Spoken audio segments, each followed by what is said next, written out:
So we are going live. I'll just be pressing record in a moment. Excellent. We are here. Pressing record. Hello and welcome everybody to StarPeace Wednesdays. I am so excited for today's session. I can literally just about sit down because I have a very wonderful being. I call her new archetype, the Wonder Woman, Thrive Paradigm Queen, the wonderful Julie Gerland. That is funny. And Julie and I met, well, I think it was probably 2012, to be honest, if I remember correctly, but it was, yeah, a good 10 years ago. And I was blown away by your beautiful sharing at the Birthlight conference. And, you know, those of you know me know I was a Birthlight teacher and trainer for, well, most of my life, actually, most of my adult life, and then came to here and to everything we're doing now. And as StarPeace got activated, I started to feel this impulse to reconnect with some of the beautiful souls I met in the birthing world, because it's so important to bring this into the mainstream. And who do I keep seeing but Julie popping up everywhere? Not only is Julie popping up everywhere, but there's this word thrive and there's this new world paradigm. And I'm like, we're talking the same language. So I know you seeded this in me, wonderful woman, and I'm really excited to have you here. So how to introduce you? I'm interested to hear, because even I can't do that. No, well, I think I love what you said about the fact that you've been so steeped in the birthing world, and actually you didn't come with a desire to be a mother. You've never had that desire to be a mother, but you came with a desire to change the world. And that intention and that desire brought you into the birthing world, and very strongly involved with the United Nations as well. And, you know, what you say about this is it's critical period time. We're all affected by it, right? So our time in the womb, our conception, our first few years of life, they kind of set us up either to be ready to thrive or survive. And this is the time, is it not? It's been for a long time. We're halfway through a birth canal, a corridor, if you like, of shifting consciousness in humanity. And you have created a book, a summit, a whole process for people. You know, we've got the 5 pillars to talk about. I could just go on and on and on, but I'm going to invite you to step in and say what you would like to say about where you are now, what inspired your journey, and what you want to share with us today. Fantastic. Thank you so much for inviting me, Rosie Glow. You're welcome. And I did have to tell everybody how you called me. I copied it and put it in the chat in our work and said, look what I'm being called. Why? Because I'm the person who shies away from being called anything, because I've never wanted to be put in a box. So I'm just Julie. So what happened to Julie is that after a pretty rocky start, very early start to relationships, to boys, to men in Hong Kong, in a fast-paced expat lifestyle. And at the age of 15, I was thinking to myself, wait a minute, if this is life, I'm out of here. This isn't going to do it. School, no thanks. Really? Really? You really believe this? I just couldn't do it. So total misfit that brought me then to Sussex in the UK, where my parents had no money. They had no job. They lived out of the UK for years, so we're not entitled to any benefits. And we landed in a big house in the Sussex countryside with nothing around. So we were all going through these tremendous withdrawals of this fast-paced life where we would be in discotheques and taking taxis everywhere, and a city that never sleeps and noise all the time, to nothing, no money, can't go out, nothing to do, depressed parents. And it was there that one night, my sister had said to my mother, if you don't take me back to Hong Kong, I'll commit suicide. So they flew off and stayed back with friends in Hong Kong. And I was left with my father in this house with nothing to do, nowhere to go, and a depressed father.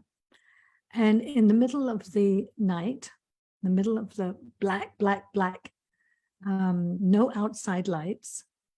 Suddenly, I went through a really panic of adrenaline because I felt that somebody had entered, a man had entered into the house, and he was coming up the stairs.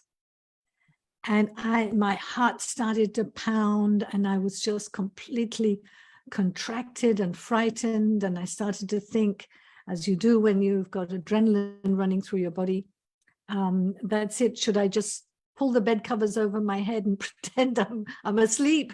There was nothing there to take anywhere. So I was not worried about him taking anything. Or do I jump out and kind of play the hero and try to, stop this burglar or whoever it was? All this is running through my head. And then that's it. In my mind's eye, because it was a black, dark room, in my mind's eye, I see and hear the door handle opening. And I really thought I was going to die. The door opens, and this figure, just this black figure in the blackness, goes into the middle of the room. And as I follow it, now I'm with my mind's eye, my inner eye, and my eyes were peeking over the sheets. Suddenly, this figure turns into a point of light. And this light starts to spread. And I've always been used to seeing things in the invisible since I was a child, living in a trance state and being out of my body, in my body. That was kind of quite normal for me. But when I saw this light, I thought, okay, this isn't kind of like somebody's put the light on light, because I couldn't see anything in the room. I just saw the light. And as it started to spread, it suddenly engulfed me. And in that split second, I felt totally loved, unconditionally loved, totally safe, connected with the whole web of life, and one with everything. And I remember feeling that like nothing else could have ever come close to that. And then I fell asleep. And the next morning I bolted up when my father very kindly brought in a cup of tea for me. And he said, oh, how come like you bolted up? Normally as a teenager, I'm 16 years old, nothing to get up for. I would just, have slept until 10 or 11 o'clock. And now I was bolted up, wide awake. And my father said to me, are you all right? And in that moment, I knew that I had lived many, many, many lifetimes, that I was just part and parcel of this complete ocean of connected life. I was totally safe, totally loved, and that was me. And so I heard this little voice that said, don't try to explain it to your father, he won't understand. Oh, okay. So I go out of the house, and the first time I'd really been in the garden, except to hang the washing up, the sheep in the field nearby, that even when we put the washing out, used to run up the field away, they all came towards me. They all looked over at me, and I looked at them. I was just one with everything. Every blade of grass was just ablaze with light. And so I started to prophesize, and I told my father, don't worry, you'll get a job. It'll be fantastic, which he did. But I ended up at 16 in the UK. I didn't know more than half a dozen people, if that, with no money, on my own. And I just felt totally one with the universe. So not only felt, well, I can say I am one with the universe. So that was the kind of really the start. And basically, so I just followed on from there. But I didn't know what other people thought. I was 16. So I had to kind of go around the world and figure out, well, what do you think? What do you think? And I had an incredible experiences thinking, it's not that, it's not that, it's not that, it's not that. And absolutely amazed at what these adult people actually believe.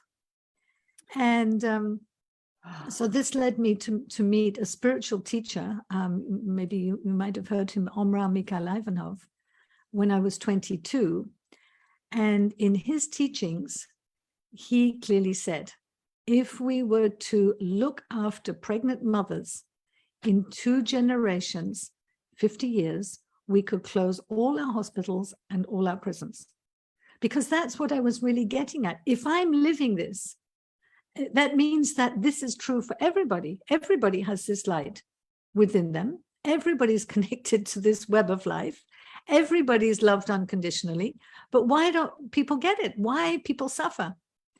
So as I explored all sorts of different paths, when I found this out, I said, that's it. It's the way we come into the world that we get hypnotized and we actually get hijacked by invisible beings as well. So I know that with this group and StarPeace, I can say all this. Oh, you can so say it.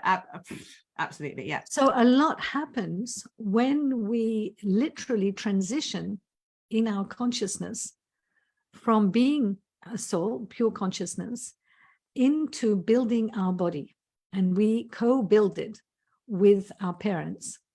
And so this is where we get messed up. I was going to say something else, but that wouldn't be very polite. You can be as impolite as you like. And before we go on, I just want to say this because I've already just had some really visceral, like, woo activations as you've been speaking. Julie doesn't know this, but I used to live in Singapore. So I had that experience, and actually very similar to you, I got to 14 and I was like, I don't want to live anymore. What is this? I was so depressed. I was overweight, looking at my parents going, you guys don't know what you're doing. Hated school. I was like, what are you teaching me? This is ridiculous, right? And what I really have picked up, I've been saying this, I'm like, Julie's like me, she's just 20 years ahead of me. She's 20 years ahead of me. And you kind of revealed your age. I was like, that's exactly right. And I'm just like, so like, you're a code keeper of Paradise Earth. This is kind of what I'm really, really hearing. And, we're all starseeds in this space. So we're here to remember, what we came here for. The other thing you said that just made me tingle was in 2 generations, because this was the impulse I got from StarPeace, was if we actually work with the entertainment industry and change the narrative and the collective through clever storytelling, I was told in 1 generation, 1 to 2 generations, it's done. Peace is declared, but we need to make peace exciting for people because I think they're really boring. Exactly. So this lady has been talking to me about superpowers, about like stuff that we've never talked before about. And as it's coming towards me, I'm like, this is it. This is the oneness that we're connected to. And that figure reminds me of this, when you said, the dark figure and the adrenaline and everything else, is that scared is sacred scrambled, those places that are terrifying is where there is so much magic and healing to, we just need to go into them and face them. Back to you though. I just wanted to round that a little bit because I'm fascinated. Yeah, there's a lot in there. First of all, yes, peace does have to be a high vibration. And people used to say to me, oh yeah, but this meditation stuff, it's all kind of wishy-washy, especially if you're living off adrenaline. So, and I can relate to that because that's what I first felt when I found myself in this countryside house, like there's nothing there.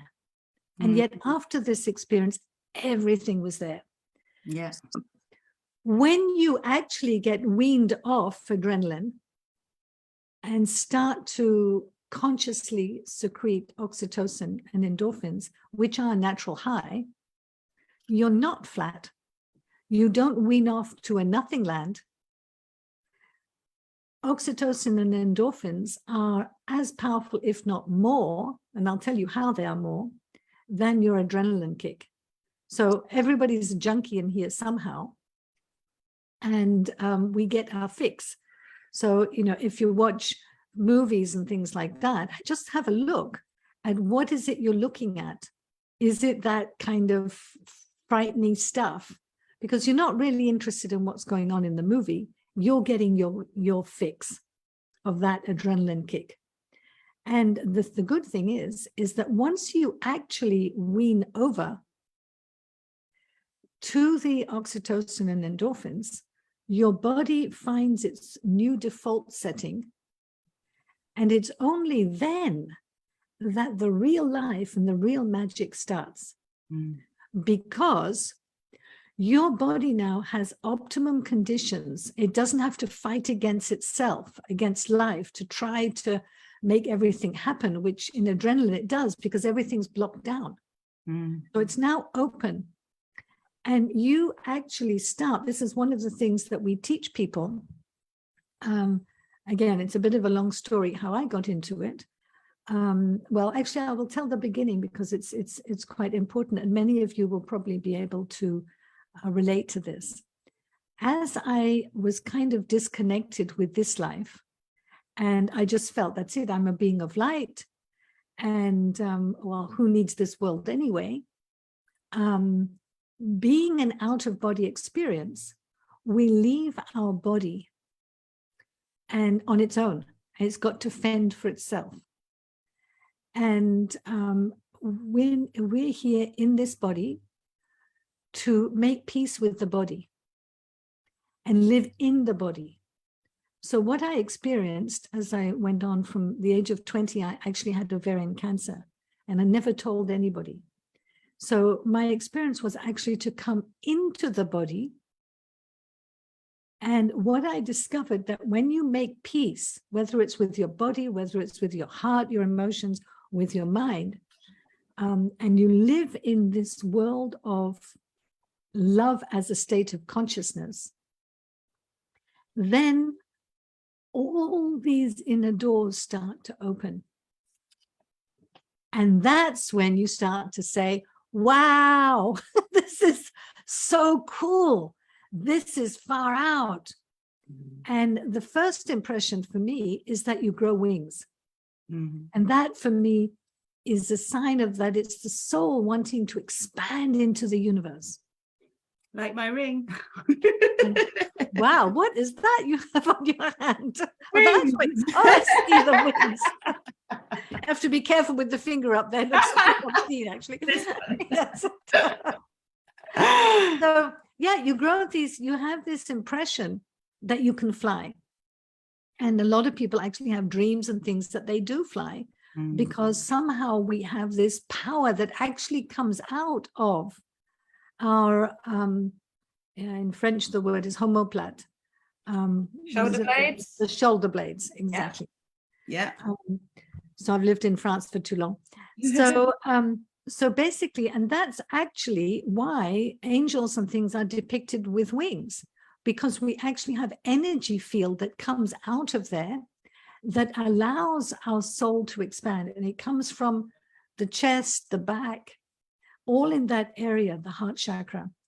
And so when this happens, you kind of feel like, wow, you're lifting off, and you then start to become powerful. And what happens is actually you get a magic wand. So you end up with these wings and all that goes with it. So it's very strong sensations. Don't think that you're not going to get strong sensations, because you get, you know, your bliss is a very strong sensation. So that's another story, because I had to wean myself off that, because you just have to keep going. It just keeps getting better. You don't want to stop at any level, no matter how tempting it is, because you say, wow, this is so cool. I never want to leave this. But the curtain opens, the door opens, and then there's another level. And you're being invited to this ascension to another level of vibration. And then other doors open, and each door brings its new gifts and its capacities.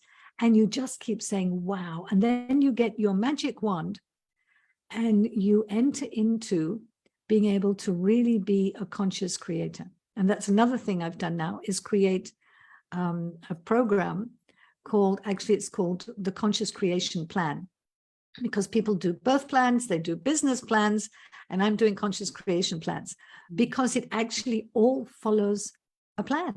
Mm-hmm. Mm-hmm. So, birth is not just random. Mm-hmm. There's a design to it.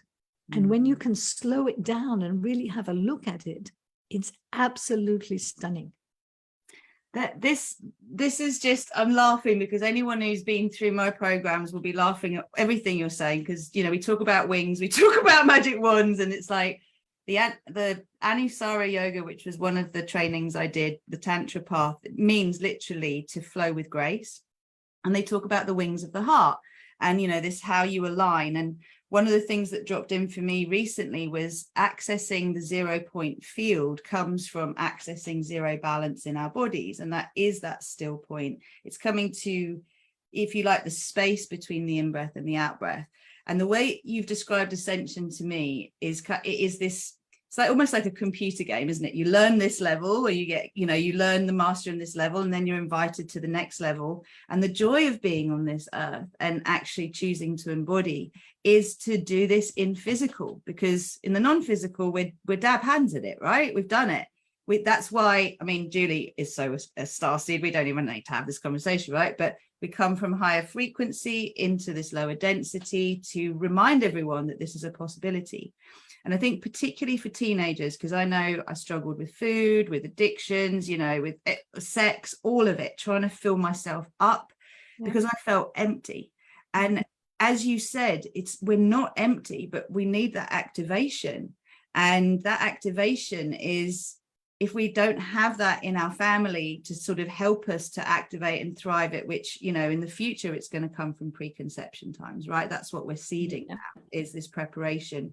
Even in school, like how far back do we go in terms of preparing to thrive? But when you look at the ills of this world, they are, from your perspective and my perspective, very easily remedied, right? If we utilize this whole concept that we can fully be here as our soul consciousness in our human bodies. I have a course called the Super Conscious Co-Creating Method. Like, we're literally like just, it's just a miracle, and it's all amazing. Where would you like to go from here, lovely Julie? Do you want to, you mentioned, I wanted to talk a little bit about archetype shifts, because I loved what you said about that and the 5 pillars that you talk about. I talk about 6 pillars of divine leadership. So I'm really curious in the synergy here. And of course, your book and the summit. So we've got a fair bit to get in here. Where would you like to go next? Well, as you mentioned, let's have a little exploration into archetypes, because we did mention them the other day as we were having a catch-up chat. And archetypes are very, very powerful. I'm not sure how familiar you might be with them. Do you want to give some examples? Do you want to give some? Yes, I will give an example of let's say, a teacher. A teacher, a guru, doctor. Would you say a doctor's an archetype? Healer. So I'm not sure doctors are doing a very good job at healing, but that's another story. Exactly. So the healer is definitely an archetype. The midwife, mother and father. So it's actually the way that the infinite dresses up. So these are powerful points of reference, of energy, that everybody knows what a teacher is, wherever you are, whatever language you have.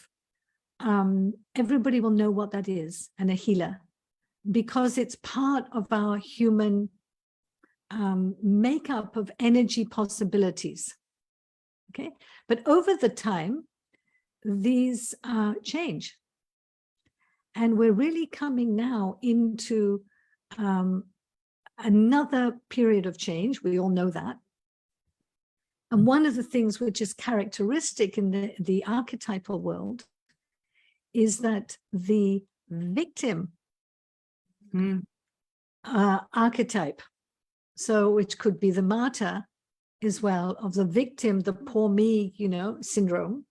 And that's an archetype. You just get into this kind of rut of being like that. And there's an energy that pulls you along because everybody knows what it is and what it feels like. And so in order to be the victim, you've got to have somebody who beats up on you. You've got to have the persecutor. And so these two go together, they play together. So there's never one without the other. You can have them both inside yourself. You can beat up on yourself, but there's always one who beats up and there's always one who's the victim, right? So you can see how this is played out inside ourselves, in our families, in society, all the way on to the global stage. And these two cards are actually in the process of being withdrawn. So you see now people waking up and taking responsibility that I'm not a victim. Everything that happens to me, I've created it. If not in this life, in a past life. It's just the boomerang coming back. But nobody has ever done anything to me. So this is what's taking its place. We talk about empowerment, all these, creating your own reality. This is all signs that humanity is changing with this new energy. So there are many different new archetypes, and one of them that many of you will probably be able to, and I know, Rosie, we talked a little bit about this, not much, but will be able to identify with, is in the past, somebody who is imparting spiritual knowledge and helping to enlighten their followers or disciples was known as a guru. That's what actually that means, right, in Sanskrit. Somebody who takes away the darkness and reveals the light to you. Well, we all know that if we say guru, especially those of us who've visited India, you imagine the person with the long flowing gown who's sitting and his many devotees at the floor, sitting cross-legged and doing everything the guru says, right? So, and that's not negative. It just is an archetype. And so the thing is that some Western people are trying to kind of play that archetype. And it's going out of fashion. It used to be absolutely the guru would take you to enlightenment, to where you want to go. Now, I'm not saying there aren't other people who can take you. So it's not that we don't need help. We do need help. If we're going to learn anything, we don't start from scratch. If you want to learn the violin, you're not just going to sit in your room and start from scratch and figure it all out. You'll go and get a teacher who will help you at least to get going up to a certain level, and then you can add something. So we do need teachers. That is the recognition of the requirement for support, because I think this is also part of that moving from separation to unified consciousness, is like none of us are doing this alone, but the ego programming, the struggle paradigm is based on I'm in survival mode, right? I've got to fend for myself, I'm on my own. So what's the upgrade of the guru? Because I'm kind of hearing conscious co-creators, a new archetype. I'm just feeling into what would be the upgrade of the guru in your opinion, in terms of the new world? Nothing. Why do you have to name the nameless? Just everybody will just be them. Who else can they be? So everybody else is taken. Everyone else is, I am uniquely me. I am unapologetically me. Yeah, I love that. And so basically, if we just say, well, this is Rosie, this is Julie, we're unique, we are who we are. We don't need to be put in a box in order to be seen anymore. We just need to be our own authentic self. And what happens is we didn't get that when we were in our mother's womb or at birth or in early infancy. We didn't get seen for who we are. But if you are seen for who you are, then you don't need somebody to call you a teacher to be a teacher. You know you're a teacher. You know you're a this. You know you're a that. Because all the rest is trying to get validation from others, because you're not really sure of who you are. And when you're completely sure of who you are, you just are. Yeah. You're free.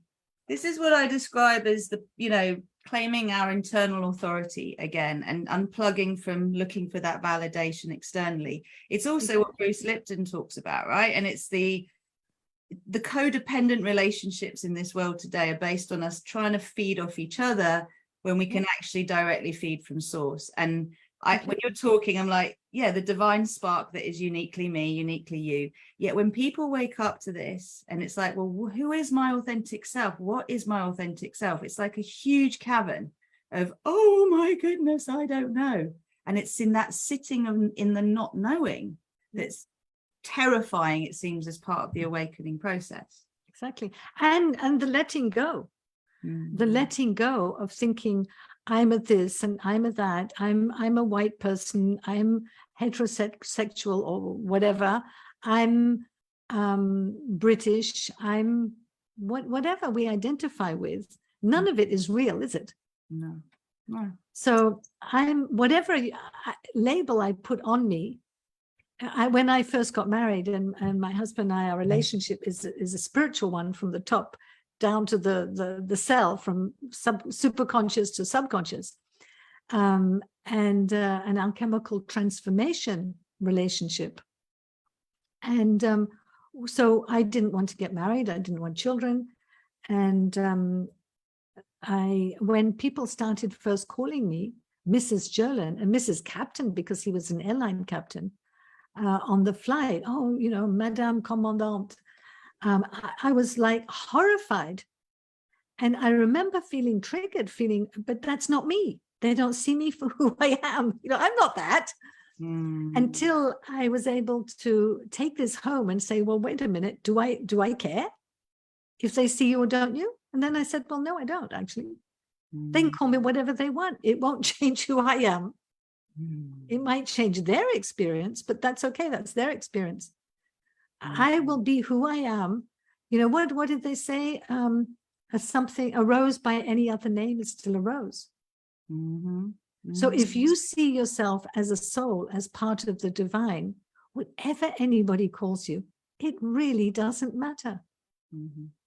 Because you know that you're the divine. And it's not your personality that will be.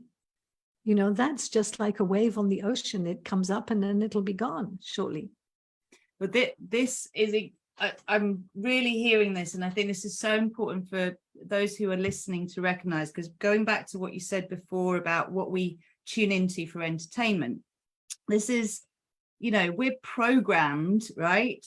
From our time in the womb, I would say mum's like the periscope. She's looking at the world around her, deciding how safe she is or not. All of her hormones are passing information to the baby about how to develop according to the conditions of her environment, whether she feels supported or not, etc. Then we come out with this particular cocktail of like, and you know, our sort of hormonal balance, if you like, and we're drawn to what we watch, what we listen to, what we read stimulates that particular hormonal response. And we know in the field, like adrenaline's a wide scope, right? It's excitement and terror all in one. So some people are watching action movies, others are watching thrillers, others are watching dramas. But if you break it down, it comes down to getting this fix of what's familiar, but not necessarily comfortable. And everything I feel you've said today is kind of, I feel we have to sell change to ourselves, otherwise we don't do it. And you've just described the wow factor. And it's like, okay, what's better than this? What would make me step out of the familiar and what I know and go, I want that. I'm lining up with that. That's the story I want to tell. That's the story I want to live. And you were talking to me about activating superpowers and teleporting. And I'm like, you know, this is the reality that we are capable of when we recognize the body and the non-physical body and what it's capable of doing, right? Absolutely. And this is where my experiences of, I mean, many of you will have children. And so if you're down on the floor playing with a child, or if you remember when you did that, is that in our imagination, we're free. And this is where it's seeded. And it's seeded obviously for the adrenaline and the oxytocin, because it's a choice between one or the other continually until you've made a new default setting. But in your imagination, you can go anywhere and do anything. And so people then, they just say to children, oh, well, that's just made up. Well, hey, wait a minute. The body can't tell the difference if it's made up or not. Exactly. So who's to say that that's not absolutely real for that person? So this is where we have been, handicapping ourselves because we have this potential, but the mind has come along and has accepted a certain indoctrination, a self-hypnosis that says, oh, no, this can't exist. Oh, no, we can't have that. Oh, no, this isn't possible. And so guess what? May it be to you as unto your faith. If you think you can't do it, you can't do it. But what happens if you stay free in your imagination and you think you can do it and you imagine it? Well, if you keep that going for a little while, it will actually descend into the physical realm and you will find yourself doing it. So the message is we have to play make-believe. And this is what's kind of been knocked out of us from before school, our parents, whatever it is. That part of the brain that can imagine allows us to actually create something different in the future from our programming in the past. That's what it's down to, right? And that is the power of entertainment and media, because ultimately everything that's constantly reinforced is going in subliminally. We are in a hypnotic state the moment we turn something on and relax, right? But it's like through the power of imagining how things could be different, we start to get those sensations, we start to come into it. As you said, we just need to hold it. The resistance will show up, and that's why there's teachers like you and me out there in the world to help clear that and realign. But it's all in the imagining a whole new world. Completely. Yeah. And not only that, even what you see. In one of our classes, we show, I don't know if you've ever seen this, but you show a shoe. And it's really quite interesting because some people, probably most people, see the shoe as green. And I can't remember what the laces are another color. I've never seen it green. I see it pink. And so we have this laugh because I've only ever seen it pink. And so they say that people who are very right-brained see it pink. And we could end up in a total argument, let's say, with my husband, because he says, no, it's gray or green, whatever they see it. I don't know, but I haven't seen it like that. And I'm absolutely adamant. It is pink. And it is pink for me. So this is where this is really interesting, because if somebody says, this is something, because they believe it so much, it is for them. And if instead of getting into fight, no, it's not, yes, it is, no, it's not, that we can just say, oh, I get it. This is this for you. And understand that we are actually, from the inside out, building our own reality. Completely. So there's a thing going on right now. That's it. They're going to dominate us. They're going to stop us from going outside. They're going to jab us all up and all this stuff, right? And they're going to take our money. Has any of you heard any of this going around? Everyone, this is the thing, and just before you go there, like we're seeing it in the what I call the 3D world, which is the mainstream narrative, but also in the alternate narrative world. There's all, I'm not going to use certain words because I don't want to trigger them with Facebook and all the rest of it, but there's more fear, 3D, 4D, more fear. The world of the physical, terror. The world of the mind, terror. Well, to access our superpowers, we kind of have to move through that and go, is that the reality I choose? Exactly. Right? So I'll just tell you how I learned this. And I was very young. My brother's 3 years older than me, and he was what I learned later, an adrenaline junkie from very young. And we used to play, like a lot of kids, on the block, hide and seek, but in a group. So you'd get one group who were hiding their eyes and counting, and then the other group had to run and hide, right? Wow. And so that was already fun. in the dark, because it's just getting dark at 6 o'clock in Hong Kong. And one day my brother decides to spice it up a bit. And he says, let's imagine, because he has incredible imagination, let's imagine that the people those who are coming after us, they're the Germans. And this is like in the early 60s, when practically the only movies on television were the war movies. So he picked this up. And so there was I, probably 5, 6 years old, hiding in the dark from this group of kids who I saw then as the Germans. And if they're going to get me, I'm going to be tortured, I'm going to be killed. And I remember to this day, like almost wetting myself in fear. And they'll find me, they'll find me. Now we can laugh. But then for a young kid, this was really quite something. So what happened was, the next day, I did it maybe twice maximum.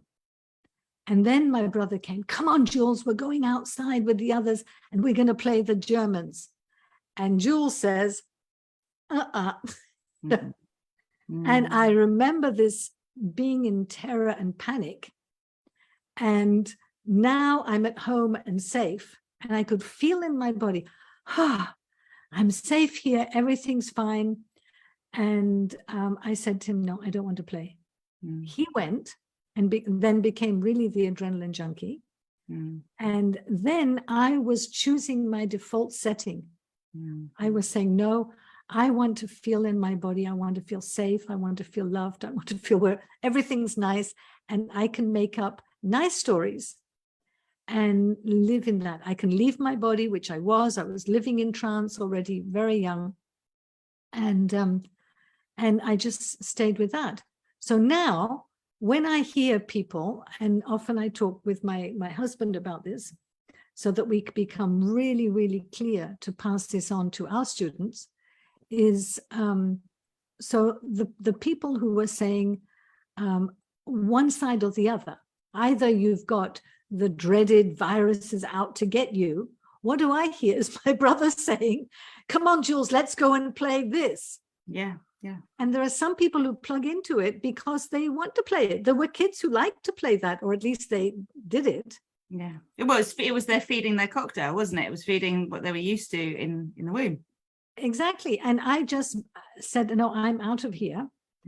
And so when people now propose me, so it's either the dreaded virus or it's the dreaded whatever. Yeah. It's still the same game. Yeah. With a different name. And I'm saying, oh, wait a minute. What's the new one? So this is where collectively, and I believe this is really what you're doing, is with this new narrative, we're all coming together with free beings. Actually, we're empowered, saying, hey, we don't want to play the Germans. What are we going to play? Exactly. It's the chess game of duality is gone, if we want it to be. And I saw puzzle pieces everywhere, and they're all sparkly little puzzle pieces. And now the game is creating the Paradise Earth puzzle. And it's like all of us, like, do we want to play? Who wants to play? We did vampires and zombies, and I was exactly like you, 5, 6 years old, terrified. Like, what are we doing? Couldn't deal with it. So, I'm okay. There's so much to share. So once you open these doors, you see, because everything that you think and feel has a wavelength. And actually, we tap into a world that already exists, entities that exist everywhere. So from the microscopic to the macroscopic. So in actual fact, when you choose another game, you're actually putting yourself on a wavelength that is a powerful energy, which actually then attracts, and you end up feeding different entities. So this is where you can feed the angels through your emanations. And then guess what? As you're feeding them, you become like, let's say, the rose that's giving off this incredible perfume energetically.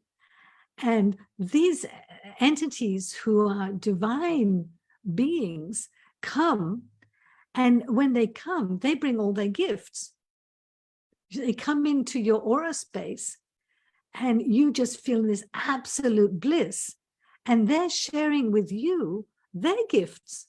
And then you start saying, wow, I thought I was here with my perfume and it was already quite good, but wow, this is like, and this is the star, because and one of the things that I teach is that we actually do live in the cosmos. So I've taught this to many doctors, and they know that the electrolyte system in our body that goes into our cell, pushes the sodium and the calcium into the cell, or the magnesium and the potassium, is activated by the sun and the moon. Wow. So we are cosmic beings. Yeah. If we take away the sun, we won't get up in the morning. Yeah. So if we take away the moon and the magnesium and potassium, this day-night balance, we wouldn't be able to exist in this body. So these are messages from the sun and the moon. So the damage that has been done is to say, oh, well, it's just all mechanical, and it all just kind of happens. But if you just make this one switch and say, but what if it was all conscious? What if in the morning, when I wake up, I'm conscious that I'm receiving a message, a conscious message from the sun right into my cells, and I'm able to experience that and the result and reply to it. So I've now started a conscious relationship with the sun. And the more I become conscious, the more I hear what the sun is telling me in every fiber of my being, in every cell, then I'm really living as a cosmic being. And then the moon, when the moon's influence kicks in, at the end of the day, when the sun goes down, the moon, we capture the moon's energy, which is going to push the, what did I just say? The potassium and the... calcium, I think you said. No, it's the calcium and sodium and potassium and it's just gone. I just said it just now. But anyway, yeah, it's part of the electrolyte system. It's not... Anyway, it'll come. You'll know what I said just now. So that then is activated, but who is it activated by? The moon. So is she a real being who's speaking to us? Yes. So not if I can construct, because you've heard the story, right, around the fact that it's not, the moon has come in later. It was implanted later. Have you heard that before? Later than what? So apparently in our solar system, this is just something I've heard. I'm not, it's just in the peripheral of my consciousness, that we've obviously spent a lot of time connecting to the moon, especially as women, right? And we know how the moon affects us and the tides of the water, etc. But something that I became aware of about a year ago is the conversation around the fact that the moon is not actually a natural construct. It was implanted into our solar system in order to create the illusion of time and to kind of keep us trapped in a cycle, as it were. Now, maybe it's all true, but it's that relationship, right, of as you just said, and I'm just hearing we're stardust on a microscopic level. But sorry, go back to what you were saying about the moon. Exactly. So all I'm saying is that our level of consciousness expands when we see everything as alive and conscious. So whatever it is, I'm receiving a message, and I can learn to listen to that message and get the download. And if this is true, because this is science, right? So scientists and doctors will say to me, well, we know that, but we've never thought of it like that. Well, yeah, that's the key. And so if this is true for the sun and the moon, then it's true for all. So we, in our cells, once we've opened up our cells, at the moment they're all closed down, and that's another whole chapter. But once we've started to open up ourselves, we are receiving messages from all over the cosmos at all times, and we can actually consciously reply. So that it's just a breathing of what am I sending out to the universe? What am I sending in? And this becomes a cellular fact. It is already to some extent, but we're just not conscious of it. And then we can't really hear because all the channels are all blocked up. So we have to open the cells. The cells are all closed off right now. But once we learn to open them, they become permeable to all these cosmic vibrations and rays that we receive them consciously, we emit consciously. We are cosmic beings. We're living in through our body. So when people say to me, oh, the body is 3D, I disagree 100%. The body is not 3D. It's our perception of the body. It can just 3D or 4D or 5D is only our perception. It only exists in perception. Yeah, I'm just with you 100% because I'm hearing the relationship on receiving and giving as well. The relationship of the out breath, the in breath, we making the mundane magical, and really kind of saying it is 3D, it is 4D, it is 5D. They're all coexisting and well beyond that. What do you want to focus on, right? So just aware of time, I'd love to hear a little bit about your book and especially about this summit as well, because I remember when we were talking, the summit is called the Sacred Feminine Breastfeeding the New Humanity. And it's like, easily people kind of go, well, breastfeeding's not relevant to me, right? That's the first. That's exactly what I did. Exactly. So do you want to share about that first? Because that's coming up 1st to 7th of August, isn't it? Is that correct? Exactly. Yeah. So when we spoke to our global community of the Birthing the New Humanity movement, we suggested we would do another summit. We've just done one on the Womb to Thrive, which is the name of our book. And one of our colleagues said breastfeeding. And honestly, I just thought to myself, okay then, but really? And as I never wanted to be a mother, birth really excites me now because I really get it. I've gone into it deeply and I'm in my bliss in that. But breasts, I thought, well, okay. And so I said to my colleague, and she's got an MA in clinical psychology. I said to her, are you interested in breastfeeding? And she went, so I said, me neither. So I said, so how can we do this summit? And then as I was just tuning in and we started to talk, I said, well, why do we have breasts anyway? Does anybody ever think about why we have breasts? And I thought back to a teenager growing my breasts and thinking, what did I do with my breasts? Okay, my father made fun of me. My brother made fun of me. The school kids tried to fill me up. What is this thing with these breasts? And we can't talk about breastfeeding without talking about breasts. So then I was more into, okay, so body, boobs, and boys.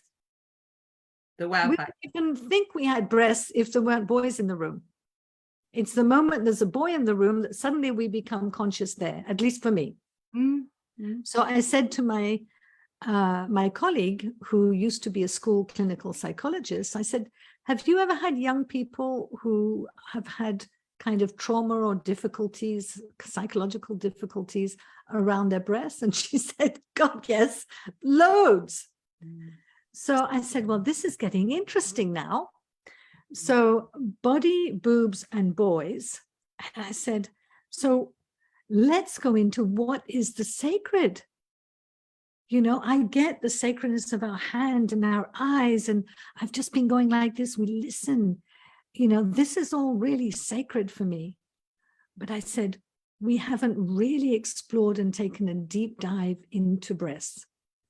So she was like saying, well, this is starting to get really like, wow now.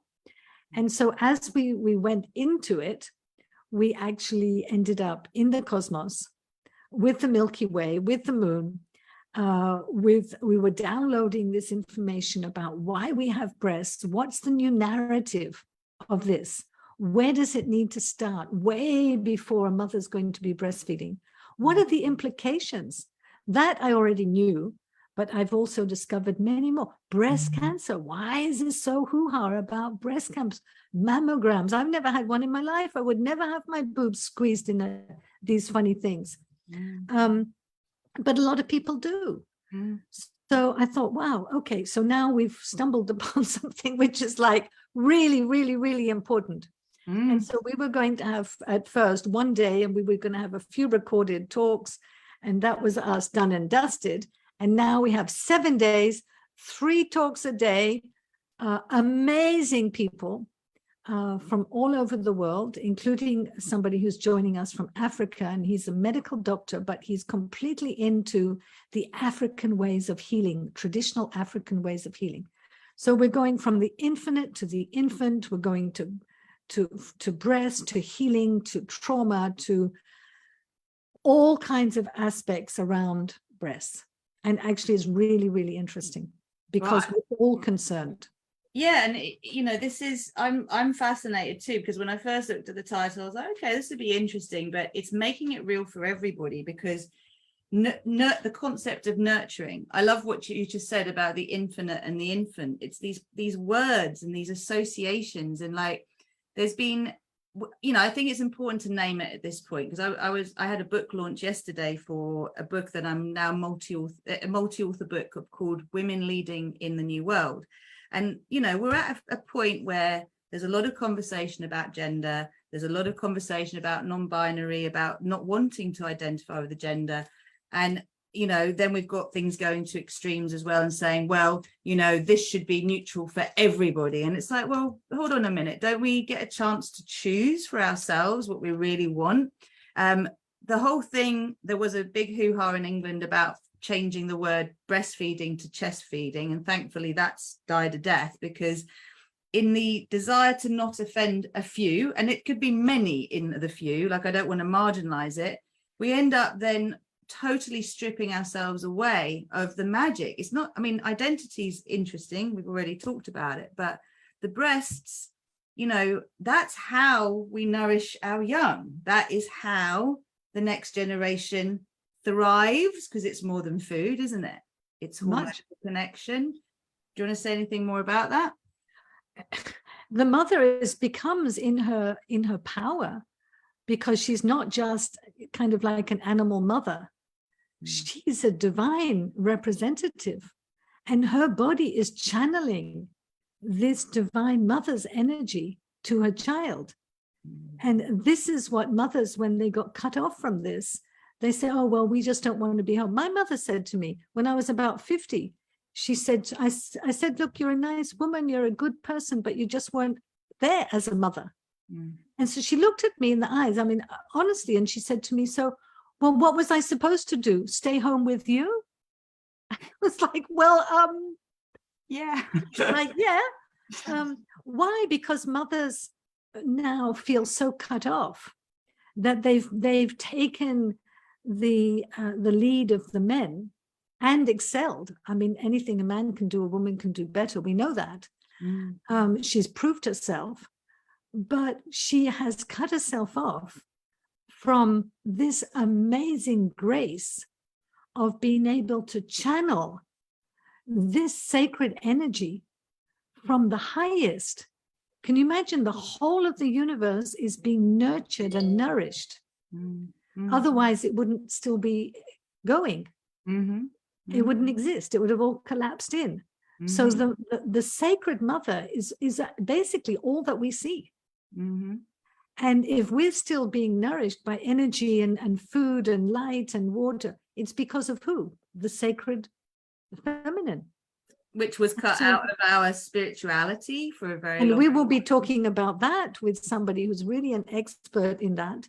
And we'll be bringing in the Vedas with Vedic scholars, with doctors, with all kinds of the African healing point of view, so that we can restore what really is the connection between the infinite energies that we're meant to be channeling through everything, through when we speak, when we look, through our hands, through everything that we do. And again, we come back to being our cosmic identity.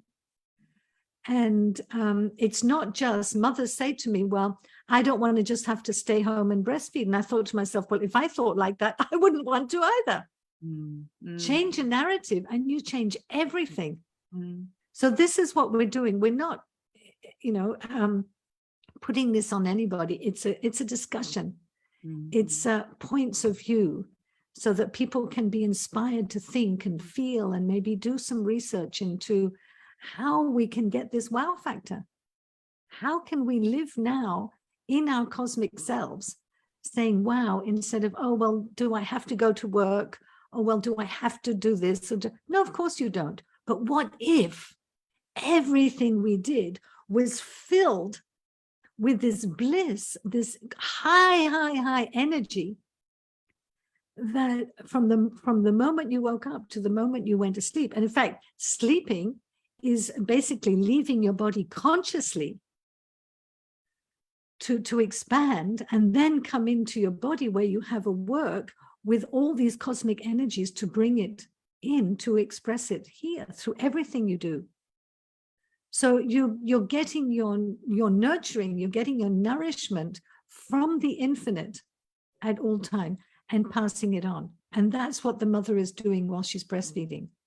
And it is actually, even physically, absolutely amazing what is scientifically being discovered. And that people who think that there is a choice between infant formula and breast milk really haven't even started their journey yet. They're completely in the dark ages. So from what you've said, this is the thing, isn't it? It's between kind of filler and actually what is going to really nourish us versus what is just going to sustain us, and how we want to live. And I have a sense that for anyone who wants to, tune into this summit, because we'll put the links to everything that Julie's talking about once we finalize this video. But basically, if you had trouble breastfeeding, if you're scared you're going to have trouble breastfeeding, if you weren't breastfed, this is not like an invitation to come and feel sorry for yourself. It's an invitation to come and actually download some codes. That's what I'm really picking up, to kind of allow yourself to thrive anyway. Because once you plug into what's being said, you can pull that in from the cosmos, right? Exactly. And we will have a panel, an open discussion panel on healing. And this will be with my husband and myself. Because it's one of our strengths. So how can we change? We always say it's never too late to have a happy childhood. You can at any time. Why? Because we can change. Our past is here now, and we can change it. Our future is here now, and we can change it. So there's nothing that you can't do. But if you're not conscious, you're going to be stuck with what you've got. So if you want to be stuck with your trauma and limitation, that's fine by me. But if you're ready to get out of it, come along, find out how to do it, get with the program, get with other people, get it done and dusted, and say, wow, I used to feel like this, but now I don't. How cool is this? And for me, this is living. If you're not living this, you're still half asleep. And it's an invitation to really everything that we do and everything that's happening right now is an invitation to wake up and smell the roses, and to see that everything has been created in such an absolutely fantastic way. There's nowhere where cosmic intelligence is not, and we are part and parcel of it. And it is in us. It's in every single one of our cells. And so how do we just simply tap into that? How do we build a relationship with ourselves so we can talk to ourselves and get the answer? People say to me, oh, well, can you recommend a book? I said, well, you are a book. Why do you need a book? Why don't you learn how to speak to your body? Well, I don't know what to eat. So, well, who knows better than your body what you need to be eating, right? Nobody. So can you just ask your body and get it? Yes, of course you can. We need to have you back if you're happy to come back, because I think there's so many things we could actually talk about. I'd be very interested in the comments that come through. I think I've got something here. yeah, there's this sense of really going, one of the comments that came through is about being in transition in labor and actually moving beyond that. We were just talking about that just before we went online, didn't we? So getting past the pain and fear of the mind and becoming one with our bodies instead. But actually, really, it's not, I think this was what really scared me about moving away from my kind of, you know, I was adrenaline junkie and I'm recovering from that very much now. But it all had to be wow and exciting, but sort of, it was alcohol induced, it was drug induced, it was this, it was that. And the idea of coming to sitting and just being just seemed so dull and boring to me, right? That it's not going to happen unless I'm hearing something like what you're saying. I'm like, I want that. That seems worth the trouble, worth the change, worth the discomfort. Now, your book, okay, which is available on Amazon, isn't it? Do you want to say a little bit about that before we sign off, because we're just over the hour, but I feel it's really important people hear about this, because again, it's more of these awakening codes. Exactly. So this book called Womb to Thrive, The Missing Keys to Heal Yourself, Your Family and the Planet, is really about what happens in the womb and through birth, how that affects us. And so there are 26 global experts and young people who have written chapters, and I compiled it, and they have written about their own stories. So it's really easy to read. It's a storybook of real stories and difficulties, and how people have gone from struggle and survival to thriving.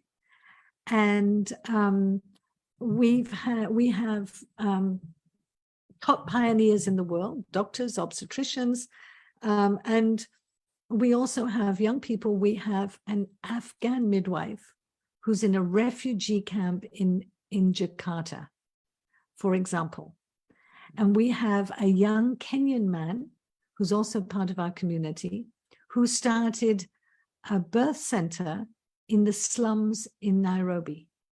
We have amazing people who tell their stories of what they're living, what they're doing, and how this how our beginnings from preconception to birth and infancy really does make us who we are, and how and what we can do to change it. So this is in terms of a global change. If we don't change this piece, the rest ain't going to come. Mm-hmm. So I'm sure you all know that through Rosie, but this is a fantastic book, even if you know this, to pass on to other people. You can get it as a Kindle version or the paperback version. And as I said, it's very easy to read. You can pick it up and just read one chapter, and you'll be really surprised that what comes out of the stories, and pick up and learn things that you'll be able to pass on to others. You'll be able to say, because I know that the people listening here are not just living for themselves, but because you want to help other people, you're heart-centered people, that you will have real stories that you can say to people, you know, maybe to your children or your brothers and sisters who have children or whatever.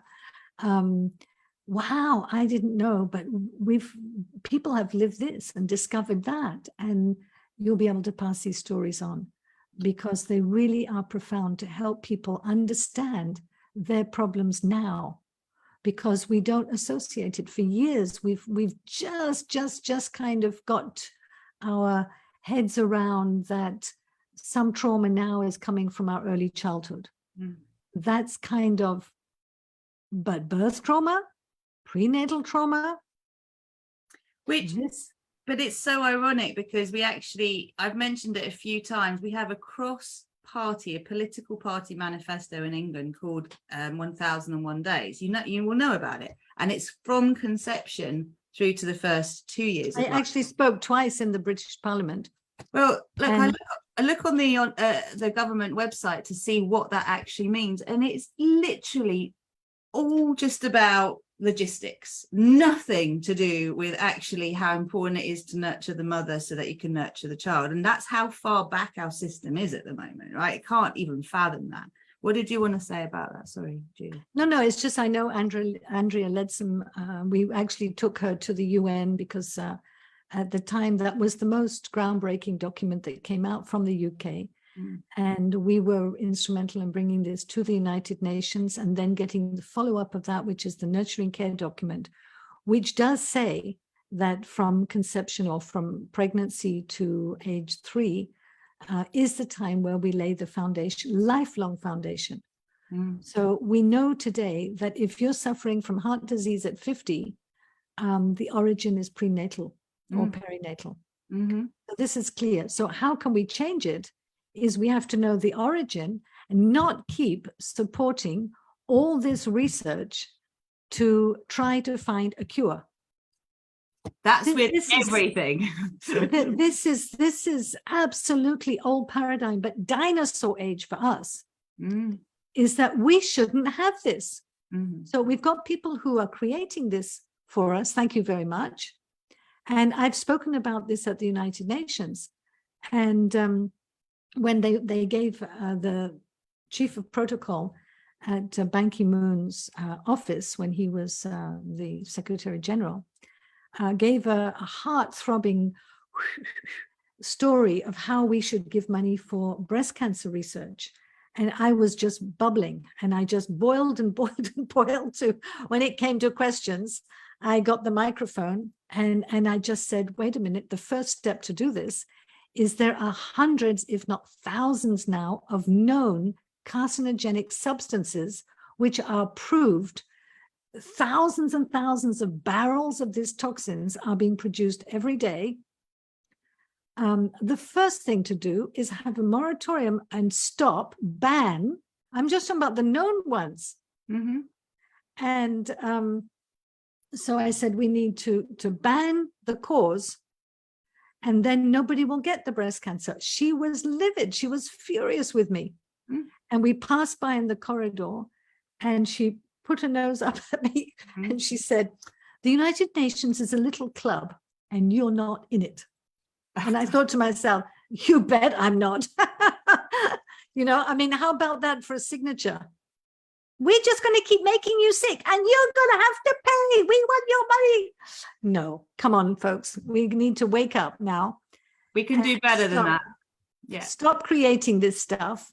Yeah. And let's get on with really living and thriving. We can do it. We're doing it. Yes. I'm so glad to have you in this space, and I'm just over the moon. Thank you for everything you've shared, Julie, and let's definitely get you back if you're up for it. Once you've got for sure.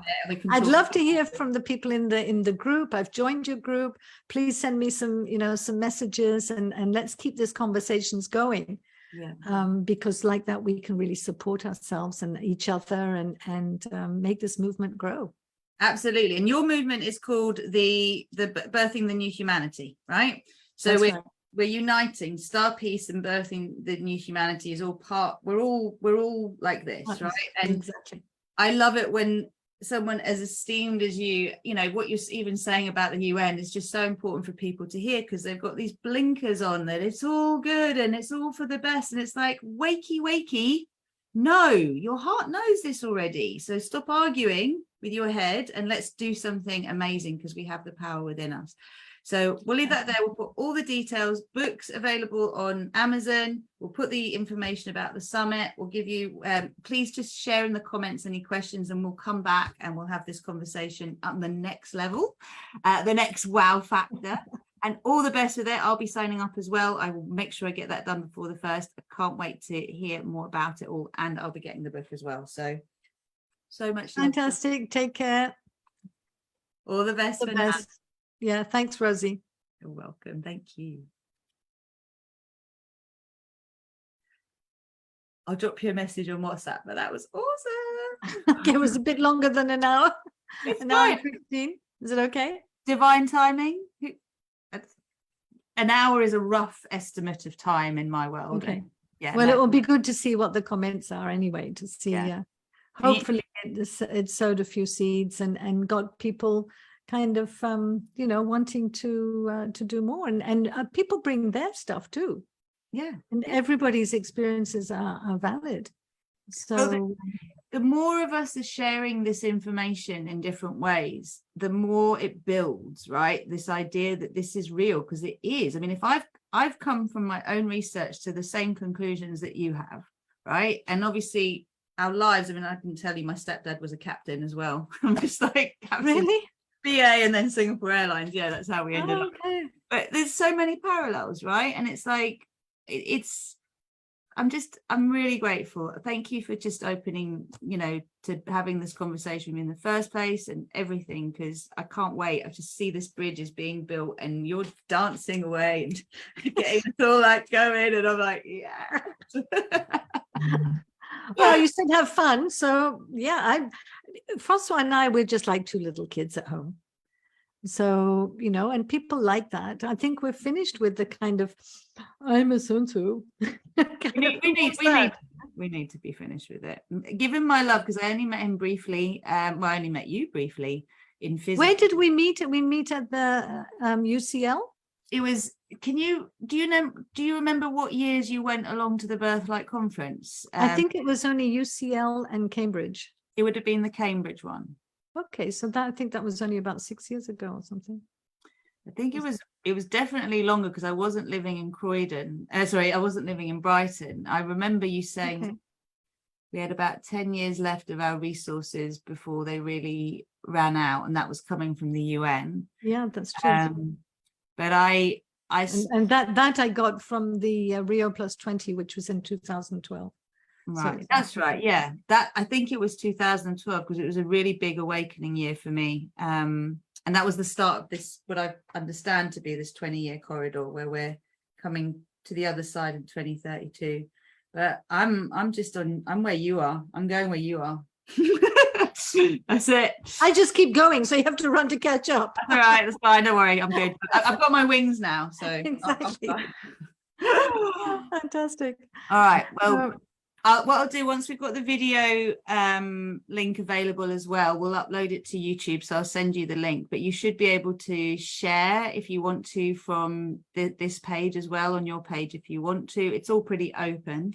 And yeah, let's reconnect. I know you're going to be busy now, you know, the next few days, but I'll get onto the summit and look forward to speaking to you on the other side, and let's see what's cooking.